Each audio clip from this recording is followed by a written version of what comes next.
Welcome to the Locker Room Philosophers podcast, episode 0. Today's episode was originally meant to be an equipment check, but turned into a pretty good conversation, so I hope you enjoy it. Today's guest is one of my many sons, Zach Bunting. In this episode, we cover everything from medieval wars versus Vietnam to why people become cops, to our first homicide scenes as cops. This episode's a wild ride, and I hope you like it. Stay tuned for future real episodes from the Locker Room Philosophers with my co-host, Mike Dmitrieski.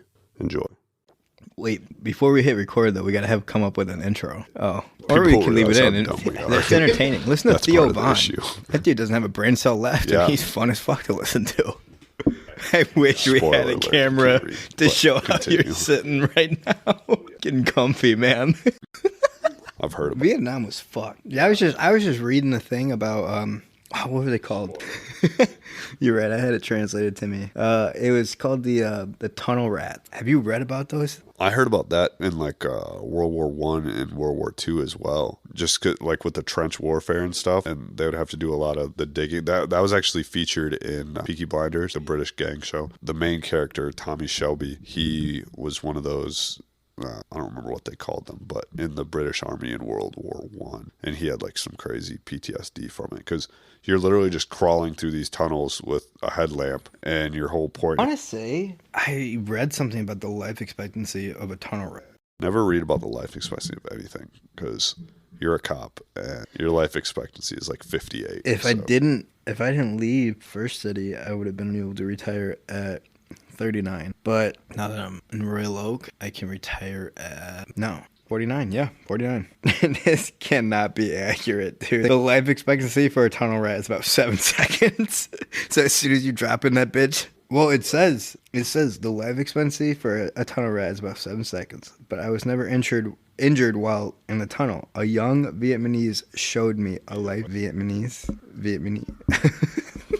The life expectancy of a tunnel rat in Vietnam was 3 seconds. That can't be accurate because the mortality rate was a total of 700 soldiers served as tunnel rats during the Vietnam War. Of the number, 36 were killed and 200 were injured. Okay, that's definitely. There's a problem with Google. Worst jobs in Vietnam. Tunnel rat. Yeah.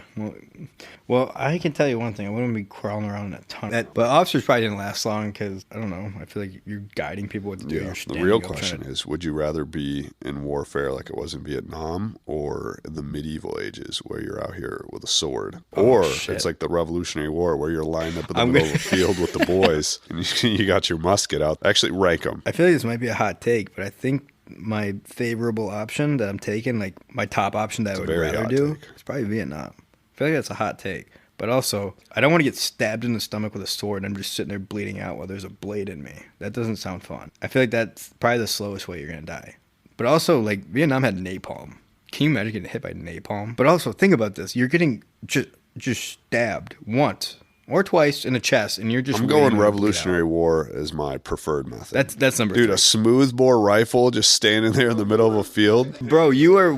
Yeah, but you are waiting. I'm not saying it's going to be sweet. Shoot, okay. It's his turn. Let's see if this I feel like my chances are pretty good. The rifle, we're relying on rifles, and the rifles don't shoot straight.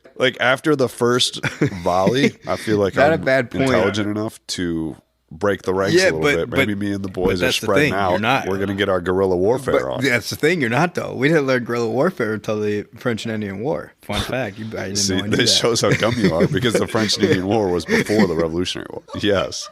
Was it actually? Well, we learned guerrilla warfare from the Indians. I know that because they beat our ass in one war at some point.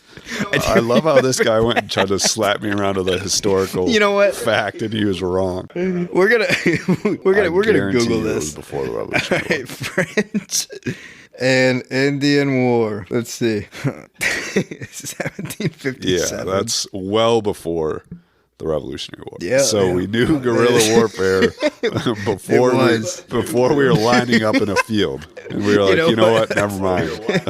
we're gonna edit. So yeah, I'm gonna go Revolutionary War style number anyway. 1, and then I'm gonna say, it's a tough one between the medieval style and Vietnam. So first off, in Vietnam, let's just address the tropical heat that we're having to deal with. That would suck. And then you're getting eaten alive by these malaria-infested mosquitoes while you're carrying around 100 pounds worth of stuff. And then you're just wandering around in the rainforest trying to find some people.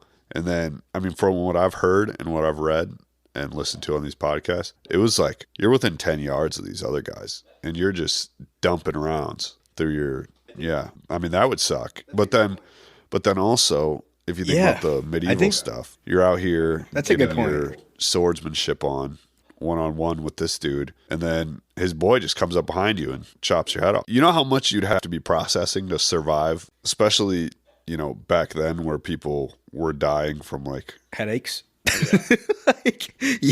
Let alone having a blade. You lose that 100 out of 100. Dude, that's number 3, 100%. That sucks. Like, everybody's accidentally like cut themselves. Or on purpose, whatever you like. That shit doesn't feel good. Now imagine a blade going through. Let's get some listener comments here on your rankings. If you're wanting to be in the Vietnam War, if you're wanting to be Revolutionary War, or apparently pre-French and Indian War, where we learned about guerrilla warfare. But what I meant by that question was, you're standing in a field, lining up, you got your musket out, and you're just shooting at each other, you know. And then the other option is medieval warfare. You got your trebuchets out there. Let alone you're carrying probably sword, 200 pounds. Well, you had people for that. Well, you did. I didn't. Yeah, it's true. I'd be out here carrying your pasty asses chainmail. You were the people. Just say preferred to least preferred. It makes no sense to me that you're going to prefer being in Vietnam over the Revolutionary War. Yeah, I'm definitely going Revolutionary Who War. are you telling these stories to? When you get back from war, Jenna with the AIDS is protesting you coming back. You birthed the nation after this one. Like, You're right. But also, I just feel like Revolutionary War, dude, like, I mean, you definitely got some street cred after that. Like, those guys were sweet, no doubt. But also, just think about, like, the infection. Like you said, people are dying from fucking headaches, bro. Like, that still went on. Even, I know we said that in medieval time, but, like, Revolutionary War, like, if you had a cough. In 2020, bro, you had fucked. a cough. And people were. Yeah. Good point.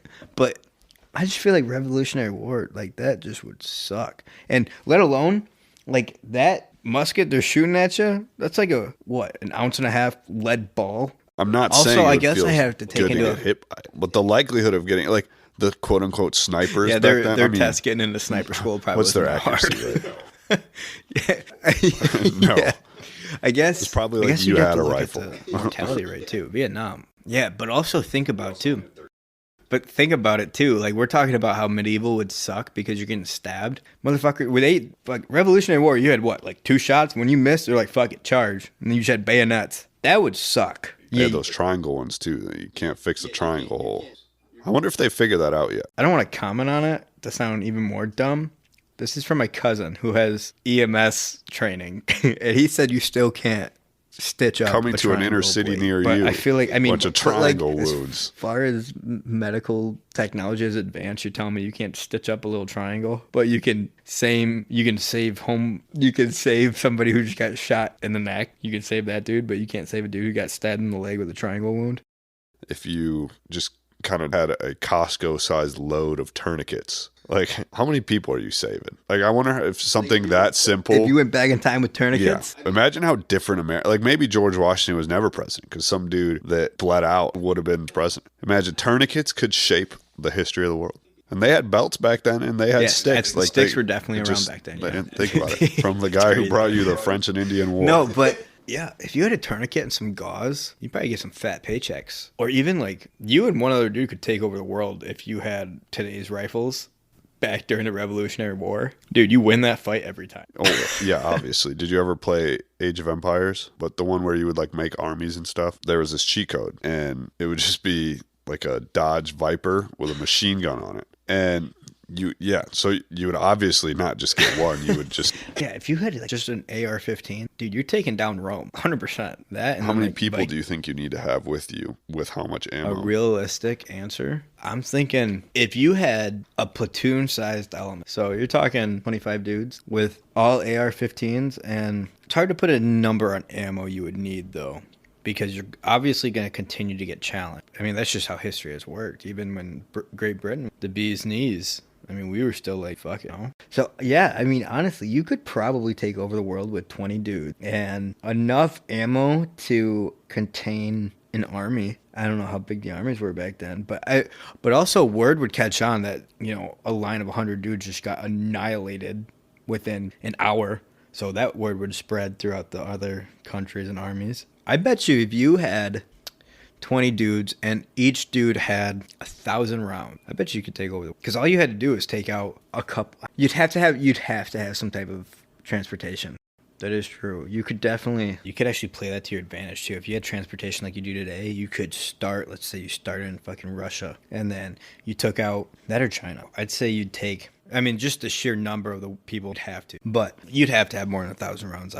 Okay, ammo not being a factor, just 20 dudes with AR-15s and you're just getting ammo resupplied whenever you start in one country, take out a couple hundred, maybe even a couple thousand dudes, which would be nothing because you could be 200 yards away, take out everybody without them even seeing you. So the fight would be so unfair, but you have that and then you go from that, you take your today's age transportation, a jet, go to a different country, do the same thing, go to a different country, do the same thing. Word's going to start spreading. You know what I mean? Yeah. You could take over relatively quick. And you would have every country fearing, not knowing it's only 20 dudes, but you're moving from country to country.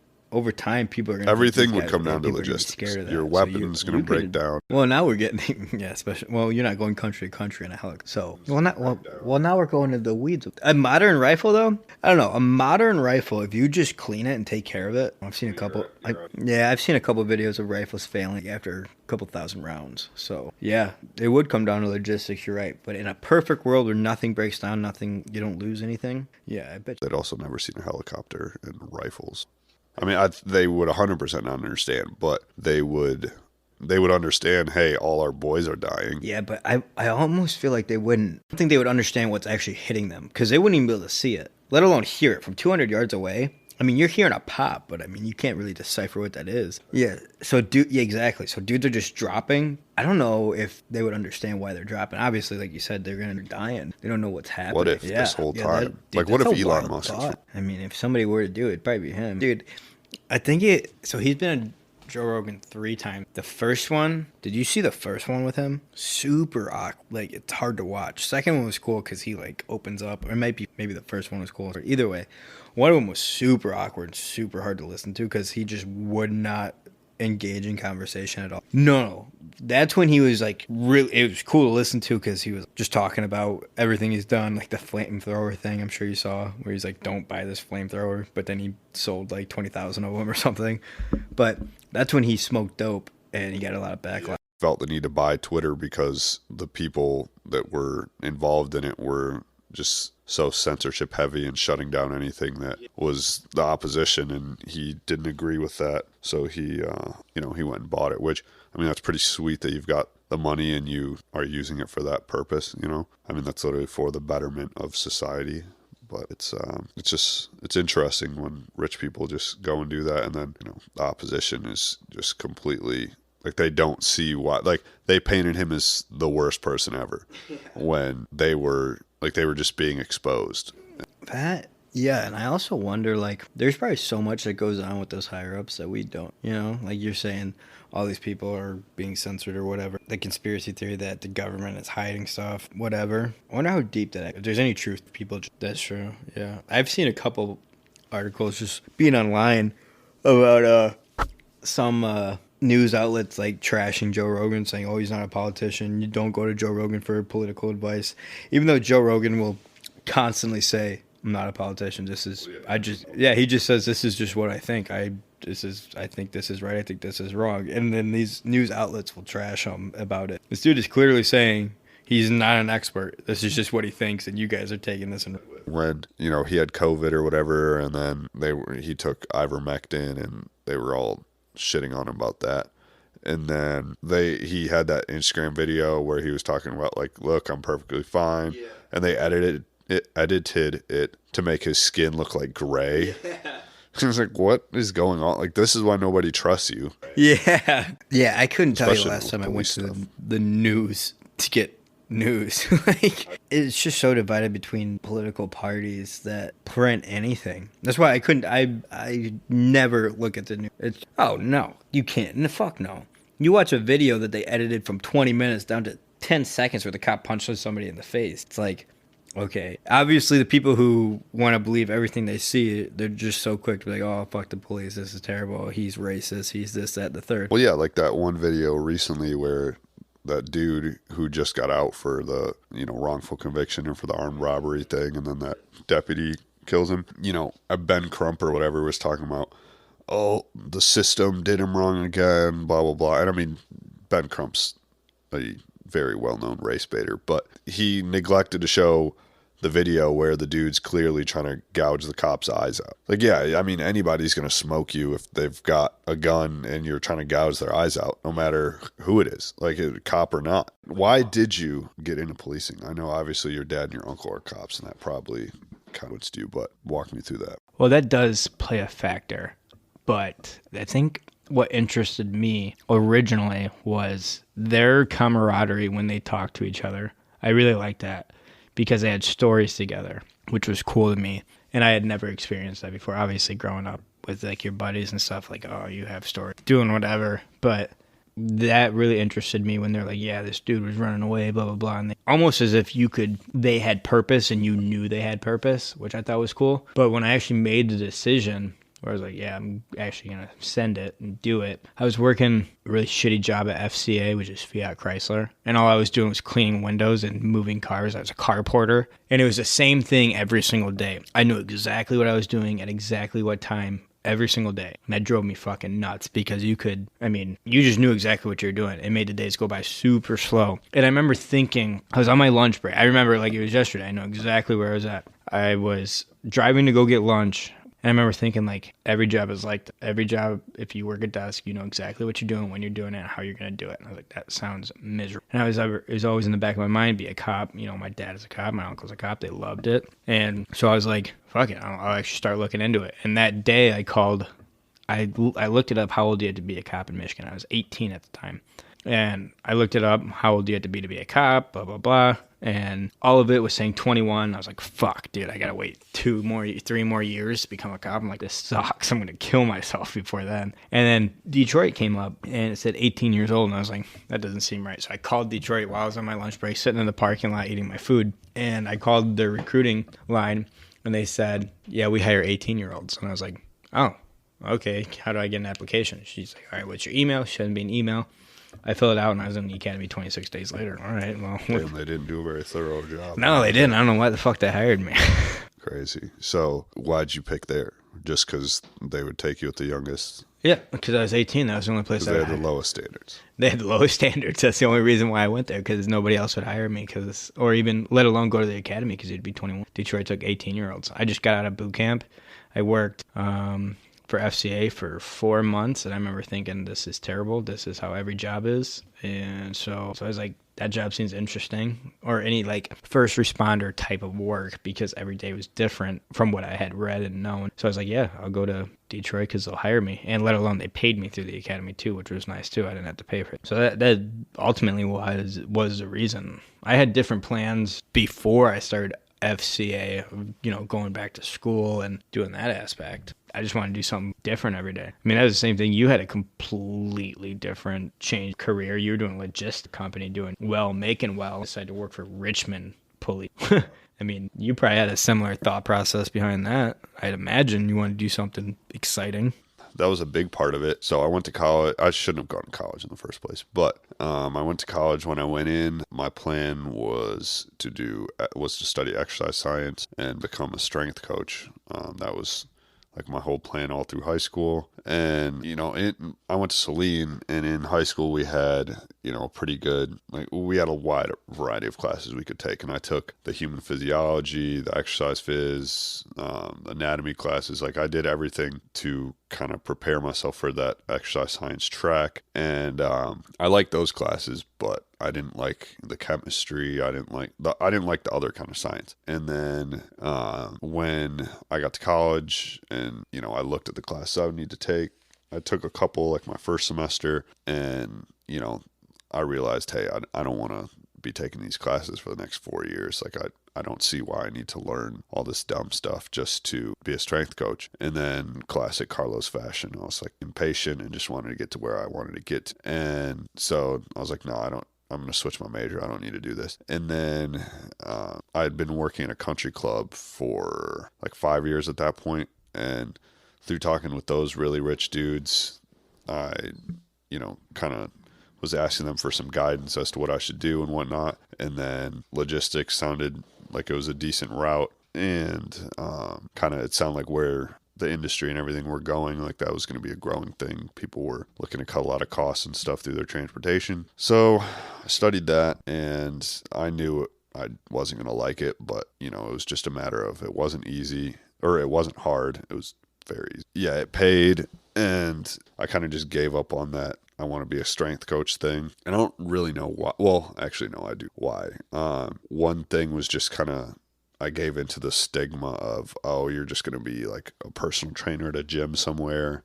People were saying stuff like that. Oh, you're just going to help dudes stretch. And I wasn't confident enough of myself to actually like go after what I wanted. So I was like, all right, I'll just do this logistics thing. Knowing the whole time I didn't like the classes. I didn't like what I was learning. And it was basically, I knew I was just wasting my time, but I liked college, so it was what it was. Then after college, got that logistics job. I worked in sales. So then that part was fine in the sense that, well, I hated the actual sales part, but I liked... Like being a salesman, or were you just working with numbers? No, I was a salesman. They considered it like account management. So after a certain point, like you're not really doing the cold calling BS very much. You're just kind of growing the accounts that you have and kind of weaseling your way into a bigger portion of these companies' business. So that part I was actually pretty good at, because I would just consistently call my customers and like just talk to them a lot. Like it was all inside sales. So like I never really went and saw these people, but it was just a matter of building relationships with them, talking to them. And I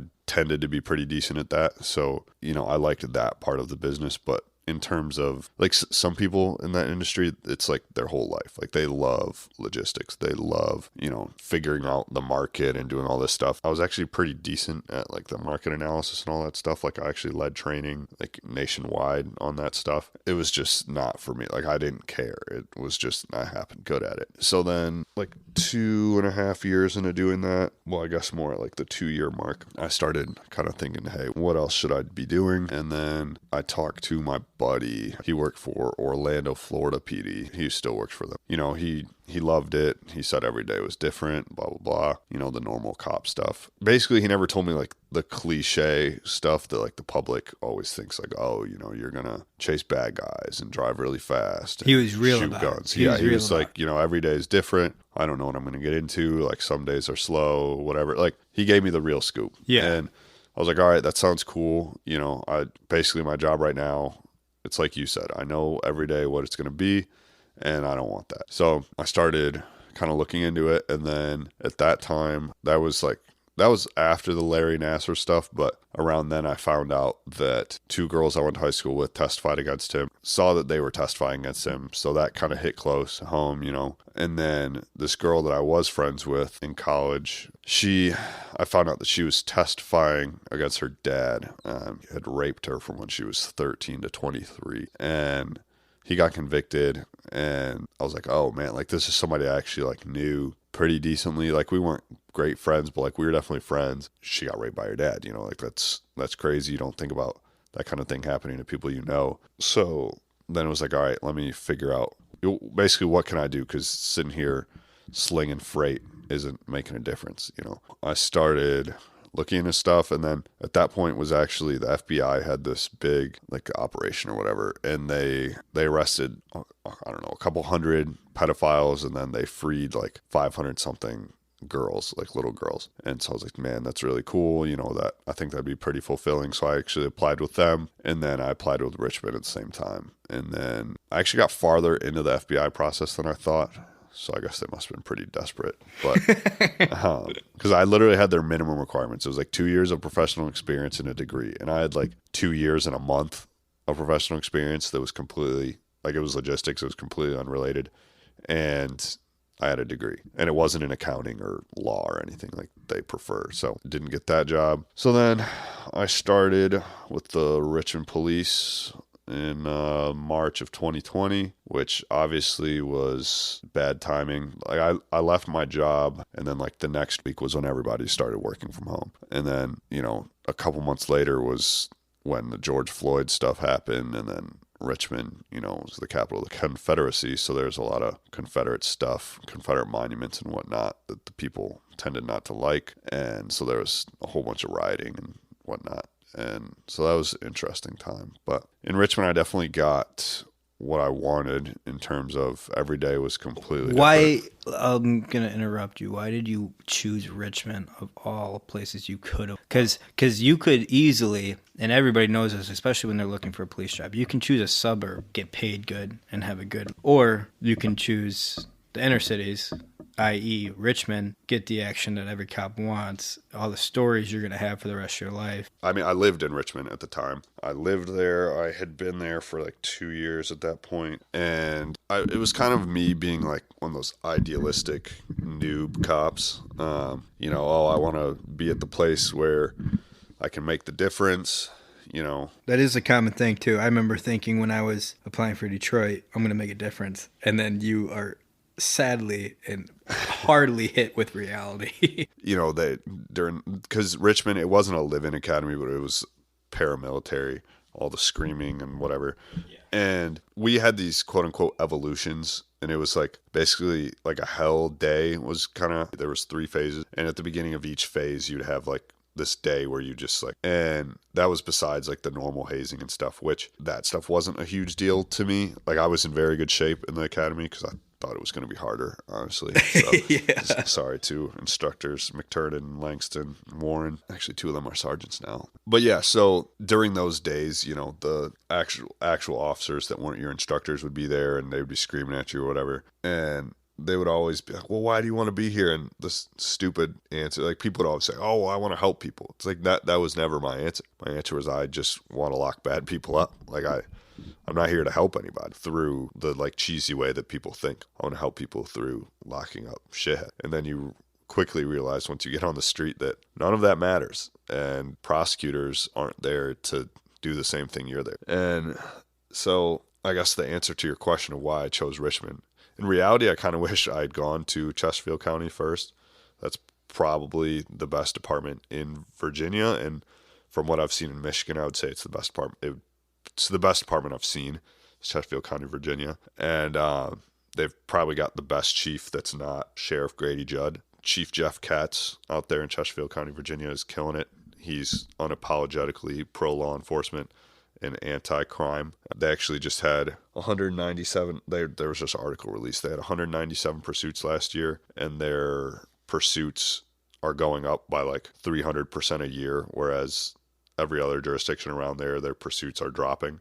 So with that being said, what basically that means is they're chasing for anything. Yeah, they're chasing for anything. And they're pitting cars now. Right, because departments around them are changing their pursuit of policies, which I'm assuming, I'm not saying this is 100%, but from based on the numbers, I'm going to assume that the departments around them are only chasing for violent felonies. Well, in Richmond, we could chase for more than violent felonies, but you'd get terminated super fast. And after a couple pursuits, you wouldn't really be pursuing too much anymore because you'd get found out of policy. So like in Richmond, you couldn't go 15 miles per hour over the speed limit on your pursuit. And so you get found out of policy for speed. Like obviously in a neighborhood, you're going to be chasing somebody over 40, like easily. It's a 20, you're going to be going over 40. Nobody runs from the police at 40 miles an hour unless they're drunk. Well, and depending on their hoopties. But after a couple out of policies, I mean, you're suspended and you're screwed.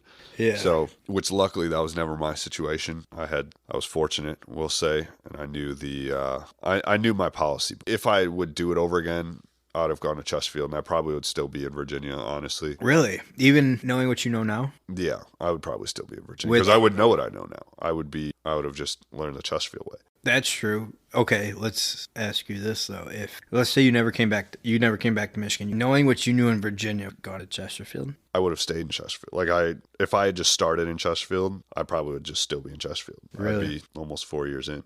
See, I don't regret my time in Detroit. I actually look back at. I wish I would have stayed longer. So do I, honestly. Like for Richmond, I wish I would have stayed longer. Because I had that's the most fun I'll ever have in policing. For sure. I mean, I'm going to be in this department for the next 24 years. Yeah, I left Detroit way too soon because a lot of guys who leave Detroit, I would never go back. I mean, I say, oh yeah, I'd never go back because the payout just isn't worth it compared to what. But as far as experience and the people and what I got to do there, I didn't get my fix, if that makes sense. I was only there for 2.5 years. I wish I would have stayed because it was so much fun. I loved it. I definitely left too soon. I talk to Keegan all the time, my old partner, all the time about it. And I mean, he's a little more jaded most, but I definitely I had a really good time there. I had a good experience there, better than most, I would say, because I had really good supervisors, decent coworkers that comes with working in a big city. But yeah, I definitely left too soon. Well, I was telling somebody about this the other day. My third day on the street in Richmond, I was in field training. It was literally my third shift. And I had a call. It was for kidnapping. And then eventually we figured out the dad was probably dead. And the mom had called, custody thing. Turns out it went from a kidnapping to a murder. And then, so my third day on the street, I'm trying to talk to this 7-year-old who the murderer, it was actually very kind of him. He did not want to murder this 7-year-old kid. So he just dropped, he couldn't find the mom's house. So he pulled up behind this store or this abandoned building across the street from this corner store. And he told the kid, hey, just get out and go to that store and tell him to call. Very nice, considering he had just murdered his dad. But so this was on the south side of the city. I work north side. So we got a call, like dispatch was like, hey, the store owner reporting that a 7-year-old kid just walked in, was told to call the police. We think this might be, like, he matches the description of your kid from earlier. So we drive over there, and again, this is my third day. And I wasn't even with my actual FTO at the time. Like, it was just a dude who was filling in. We go down there, and then the kid tells dad and the dude got in an argument, and then he says, and then I heard a bang, and my dad was out. And then, so at that point, I was like, yeah, dad's definitely dead, obviously. Real quick, though, I think so this is your third day, and at least for me, I had certain instances that it became a realization like, oh shit, this actually had real. And you have a 7-year-old kid telling you, my dad was out. And maybe, I don't know, everybody's a little different, but for me, when stuff like that happened, when I was new and I had to like kind of wrap my head around what I was actually being told, I was like, whoa, like this is actually happening. This is shit that I saw on TV. Well, did you have any type of realization like that, or did you just not even? Because it's very common not to think about. You just kind of want in one ear, out the other, just because you have a job to do. It is what it is. But being so new, at least for me, when stuff like that happened, I remember thinking, maybe not in that time, but maybe when I was writing the report later, I remember thinking like, holy shit, like this is stuff I saw in movies, and I'm typing about it now. The thing that really made this, besides the fact that it was so early on, the thing that really made this whole thing stick out was that earlier when we were talking to the mom, because she was from the projects, and this was one of the few relationships there that actually ever been a legitimate marriage at one point. Like they had divorce papers. Well, that's not the most common thing. And so on her divorce papers, like their custody agreement or whatever with the divorce, and he had put an address there. So we sent some 2nd Precinct officers down to this address to go knock on the door and be like, hey, do you know where this dude lives? We were trying to look for this kid. Because at that point, it was just potential kidnapping / whatever. And so those people who were like the dad's friends, I mean, friends enough that he put their address on his divorce papers, they were like, oh no, we've never even heard of this dude. And so like, that's weird. I wasn't there, but the 2nd Precinct officers, I would assume, pressed the right. dude, or you would hope. Yeah. And then, so they're like, no, we never even heard of that guy. That's kind of weird because, again, he was staying with you at least long enough for him to put your address down. But all right. Okay. But you never heard of him. Which is common. Yeah, exactly. So then when we realized, hey, this dude might actually be dead, per the kid saying his dad was out. Some officers go back to that address and they're like, oh, that guy, that's the dude you're talking about. Yeah, actually, he stays right there.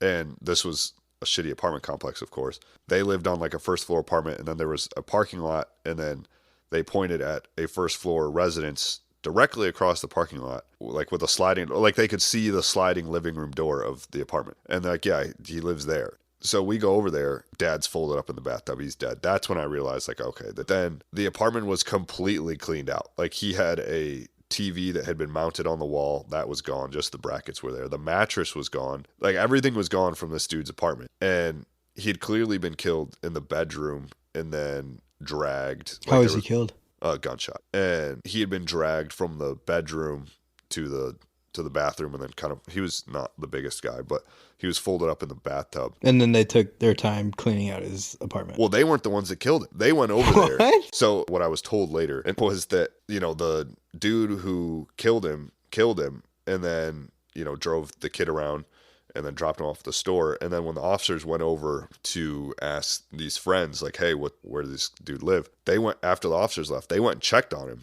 found out he was dead, and stole all the shit. That is the most, like, you can't make that up. Exactly. And so besides the fact of seeing the dude there and he looked like a wax figure and whatever, the fact that, like, oh, these dudes who clearly been friends with him at some point see him dead and be like, all right, this is my chance to get this dude's TV I've been eyeing for a while. It's not funny, but it's just, like, you can't make that up. No. And then Is this the first dead body you saw? Yeah.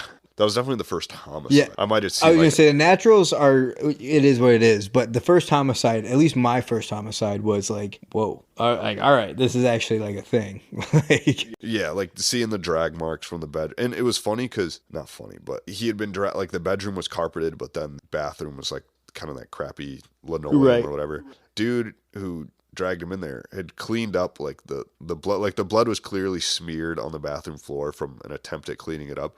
But then it was still, like, crusted onto the carpet. So it's like, you didn't, like, what were you trying to hide? That he was killed in the bedroom? Like, that it doesn't make any, like, he has a gunshot wound to his head. Like, you're not hiding anything. But again, luckily he didn't kill the kid. So that's one redeeming quality. But then when we were on the scene, one of my buddies, he was on light duty, and there they took your gun and stuff when you were on light for whatever reason. And they took your radio. And so he was working light duty, he was working the desk, and then he was driving home. He stupidly got in this road rage incident. This car cut him off, then he gets in front of that car, cuts them off, and they go back and forth. This car ends up shooting at him, and so he just calls, but he got put on hold. If he had his radio, he would have just been able to radio it in. But anyways, then county, he like says the plate and stuff. Turns out the dude had been driving Dad's car, which is how we kind of pieced a lot of this together. And then that was the guy that shot at the light duty cop was the dude that killed his so dad? the county ended up because the county ended up seeing the car, like when he said the plate, dispatch after he was taken off hold, dispatch realized, like, oh, that's the car that we put in as stolen or whatever. And then he had kind of followed behind the car, and then county ended up getting him. And he still had, the same clothes on. He had the gun, everything. So, but yeah, I mean, just pretty wild. That was my third day when all that happened. I was like, all right, I guess I'm here. This is the show. This is what I was doing. Like you said, the show is the front row seat to the greatest show on earth. Yeah. And that was your first homicide, third day. My first homicide, I was already off of FTO. I didn't have a homicide for FTO in Detroit. Just a great program put together. It was like 2 months on.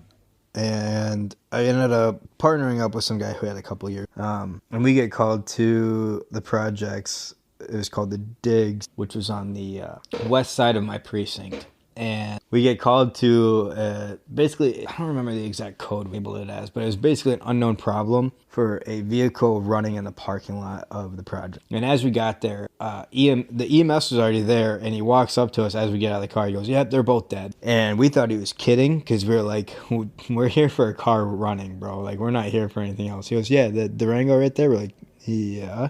He goes, yeah, they're both dead, both shot in there. We're like, what the fuck? What do you mean? We thought he was fucking with us. So my partner continues to talk to him, and then and then I walk up to the Durango with my light, and I see two people in there, a white female and a white male, both shot the fuck up. Like, and this is the first time I've ever seen someone shot before. She had shots to her forehead, her neck, her lower neck, and her arm. I remember looking at the first shot I saw was in her arm, and that one weirded me out only because the hole was so perfectly circle, and I didn't think it would be like that in real life. I thought it'd be like smaller or whatever. And I saw that, I was like, oh, that's weird. And then I looked at her face and her neck, and I saw the holes in her head and her neck. And I was like, whoa, that's really weird too. And then I looked at him. He was the same way. He was way more shot up. He had like 7 or 8 holes. He had like 2 in his head and like in his forehead. He had 1 in his cheek, 1 in his jaw, a couple in his neck, and then a couple in his chest. And I remember looking at that and I was like, whoa, this is like super weird. And I'd never seen like a homicide before, so I didn't even know. I had no idea what to do. Like, obviously they're dead. I wasn't going to do any life-saving measures, but I had no idea what to do, where to even start. Like, what? I just had no idea. So then I kind of leaned on my partner, and he goes, all right, let's go start talking to people. Of course, everybody is out of their apartment by now. And we're in the project, so it's like an enclosed, you have one way in, one way out, and there's probably 20 homes in there. Everybody's out of their apartment by now, and I'm talking to each and every one of them. Nobody saw shit, nobody heard shit. And so I was like, okay, well, this is not helpful at all. Homicide ends up getting there, and I'm talking to Homicide. They're like, what you got? I'm like, nothing. Nobody has told me anything. They're like, okay. And I remember thinking, like, okay, what do you mean okay? That's just normal? And then, of course, it's extremely normal for nobody to tell us anything. But what stuck out about that one is I remember Homicide opened up the back of the car. And it should be noted, when the car was parked, it was kind of parked on an incline to where the front bumper or the front end of the car was kind of higher than the rest of the car. And Homicide detectives opened up the back of the car to whatever they were doing. I don't remember what they were doing, but they opened up the back of the car, and the blood from both of the victims flowed to the back of the car because it was on an incline. They opened up the back of the car, and all the blood started pouring out of the car. I remember looking at that, and I remember thinking, like, there is so much more blood than I thought would be in a human body. I'm like, this is literally, and it started pouring down the drain, like the rain drain in the road. I remember just looking at that for what felt like 5 minutes, probably like 30 seconds. But I remember just staring at that like, holy fuck. Like, this is definitely something I'll remember for the rest of my life. Like, this is the weirdest thing in the world. And then all we did, we just typed the report, and that was it. You know, that was the end of it. And then, yeah. They're just paperwork to you at that point. It's crazy. And that is crazy. You know, you learn that after doing it. After you see it, you know, so many times, it's just like, all right, let me just type the report, go on to the next one, you know? How was the camaraderie in the city, like, shift level? Okay, so for example, it obviously wasn't the whole shift. You know, me, actually, like, half of us are gone now. One's in Nashville, one's at Goochland County. My buddy that got shot, he's a canine guy now. So, like, of the people that, one's on the TAC unit. So, like, of the people that were on patrol at that point, there's, like, 4 of them left that are still on that shift. But two nights a week, we would go to, I don't remember what the pizza place was called, but there was a pizza place downtown where we'd go and get slices at midnight. And, like, we would just hang out, get slices in between calls, and just, like, sit there with the boys. We'd go, there was this Napa Auto Parts that we'd go to, and they had, like, this barn kind of thing. It clearly been a garage at some point, but, like, there were no garage doors now.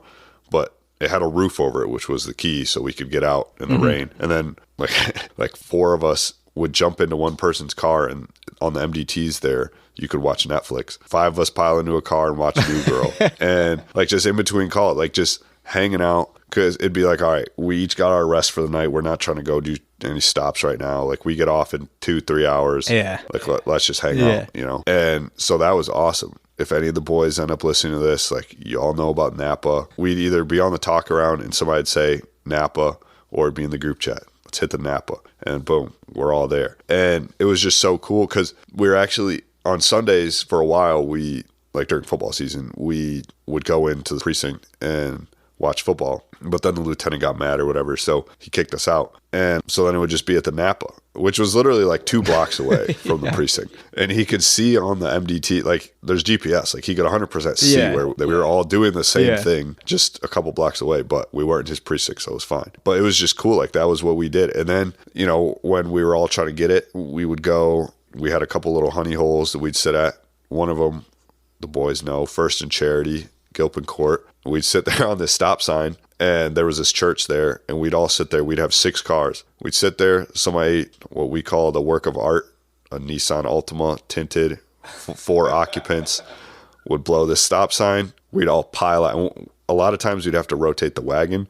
So you'd see five Explorers pull out, maybe a Taurus, maybe a Crown Vic in there too, and then the paddy wagon be bringing up the rear. And we'd literally line our cars up 2 of 3, like 3 across, 2 deep, and then the wagon. And all spotlights would be on these cars.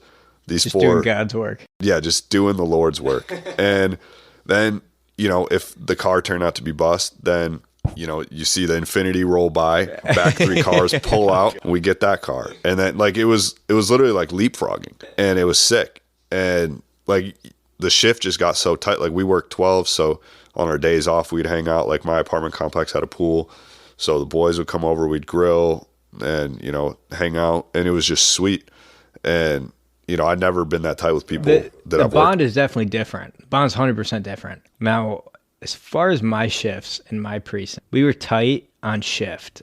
We didn't really hang out outside of shift. But you guys worked right? Right? Yeah, so we were always, I mean, we worked 5 days a week. We were always together.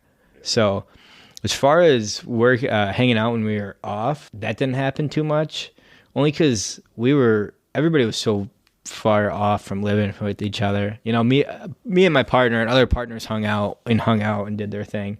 But no, I mean, we hung out on shift. Don't get me wrong, we were definitely close. Like there was definitely incidences where people got close together, you know, as far as getting shot at or fights that were more or less life-threatening than others. So you get kind of tight in those situations because you went through something most people don't go through together. So you get tight through that. But I always had a really good relationship because we all had set partners for the most part. So you worked with your partner every day. You handled your calls together. You didn't really go on too many calls with an additional unit just because you were so busy. Every unit was so tied up in different things. But we always had a good camaraderie with each other. We were always there. The one thing I will always commend Detroit for, because there's a lot you can say negatively about that city. One thing I always commend the officers there for, if you were fighting or if a different precinct was fighting or if anybody called for help at any point, everybody came. Didn't matter what they were doing. Everybody came, and everybody came ready to. That was always, from day one, that was the biggest thing I loved. Is I remember the very first time I heard an officer call for help, not only in my precinct, but the 11th precinct, who we shared the air with, came, and even Highland Park, who monitored our air, would show up too, and everybody came ready to fight, and it was always that was the coolest thing to see. I loved seeing that. How good were you with the geography of other precincts? Terrible. You know, if there was a fight going down in whatever the 11th, how would you use your phone? Like, what was the move for you guys? No, other precincts, you didn't fucking know anything. I mean, you knew major streets from being there so often, from backing other units. But if they called, like, if say, I remember I called the number 9 a lot. Number 9, in 2022 and 2021 was deemed the most dangerous area in the country. And they would call us there when number 9 officers were busy on calls. They say, hey, 7-1, go to this location for shots fired or domestic or whatever. No, you had no fucking idea where you were going. And so you'd either put it in your phone or you just look at the CAD map. And that was always shitty too, because you'd get real deep in those neighborhoods and have no fucking idea how to get out of there. So if you had to hit the hospital or something, good luck. All we knew, I remember going to certain calls like a cutting or a GSW or anything like that in those areas. Me and Keegan would get deep in those neighborhoods, and we just tell each other, hey, whatever happens, you go east, you'll hit Gratiot. If you knew how to get to Gratiot, you knew how to get to the hospital. So you just hop on a cider and just fucking bang it east until you hit Gratiot. Luckily, you know, we never got hit with anything, so we didn't have to. But that was typically how especially if someone was calling for help, that was always kind of gut-wrenching because you didn't know where you were going. You were just trying as hard as you could to look at the map and zoom in, and the passengers, that's why 2-man was so useful, because you could just tell your driver, hey, dude, go north, and then I'll fucking tell you what street to hit. You either bang in an east or a west. I'll tell you when to get there. Yeah, we didn't ride two-man that often, and that was definitely dicey when you were going into another precinct because you're just going off GPS. That was policy for us. You had to ride two-man after dawn. Oh, really? Yeah. After dawn? Dusk, sorry. In the morning time, yeah. Interesting. No, yeah, you couldn't. That would definitely change the dynamic for sure. Yeah, well, they put that into effect because, now I could be wrong, but I remember a supervisor telling me they put that into effect because there was an officer working solo who responded to a call and ended up killed, and nobody knew he was dead because he got pretty much ambushed, and they didn't know until he did a status check. So yeah, that seems like a good reason to change the policy. Yeah, no kidding. What was the decision-making process with leaving? You're saying you wish you'd stayed there longer. 100%, because it was fun. Well, I guess the way I would look at it is once you leave something, you miss it, but while you're going through it, you're like, fuck this, because it was fun. I was working with Keegan. I was having a good time, but also looking at the paycheck, having close calls. You're like, well, why am I doing this? I'm getting shot at. People are trying to kill me, and I'm getting paid $23 an hour, whereas I can work at a warehouse and get paid $30. Yeah, for sure. Then I remember my days off really sucked too, because you worked 8s, you had no manpower. You'd work one day. You'd work 4 days, get 1 day off, work another 3 days, 2 days off, work 7 days, 2 days off. Just days off sucked. The longest stretch I had was 17 days off in a row, and I was told if I called off, I'd get written up. You mean 17 days on? Yeah, 17 days in a row. Yeah, I had to work. And then I'd have 1 day off, work another 4, then 2 days off. So it's just, and this is on midnight. So it wasn't just a set 5 and 2? Right. No, yeah, never set. You never had the same days off, and you never had 5 days on, 2 days off, 5 days on, 2 days off. So that sucked. And I remember thinking, I saw Roy Loke's job posting, and it was like, top pay was whatever it was at the time, 37 an hour or 38 an hour. And that was almost double to what I was getting paid now. I was like, fuck, that sounds way better. Looked into Roy Loke very briefly, and I was living in an apartment at the time. I was like, well, I kind of want to live in a house, or I want to get something different. I don't want to rent anymore. I want to afford something nice. And it wasn't paycheck to paycheck, but if I wanted to buy something nice,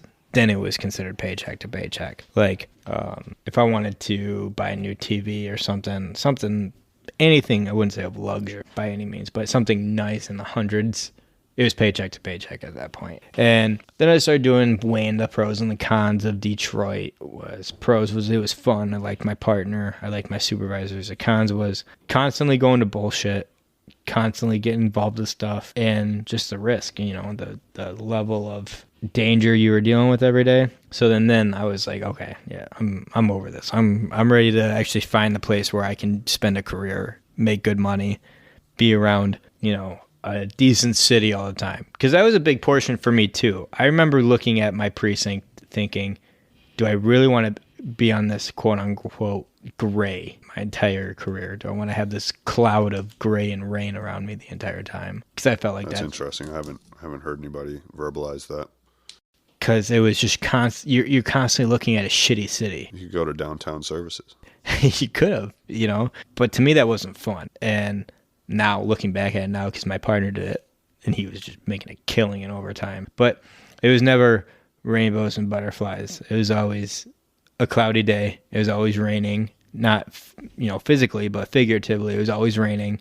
It was always a cloudy day. It was just always shit. And I remember thinking, kind of like what we went back to earlier about the salty or the crusty cop thing. 2.5 years in, I was seeing that already in myself, and I was like, I don't want this. So that's why I made the jump. I told you that episode would be a wild ride. Let me know in the comments what war you'd prefer to fight in, and there's really only one right answer. If you have any feedback about this episode, feel free to reach out, and stay tuned for more from the Locker Room Philosophers.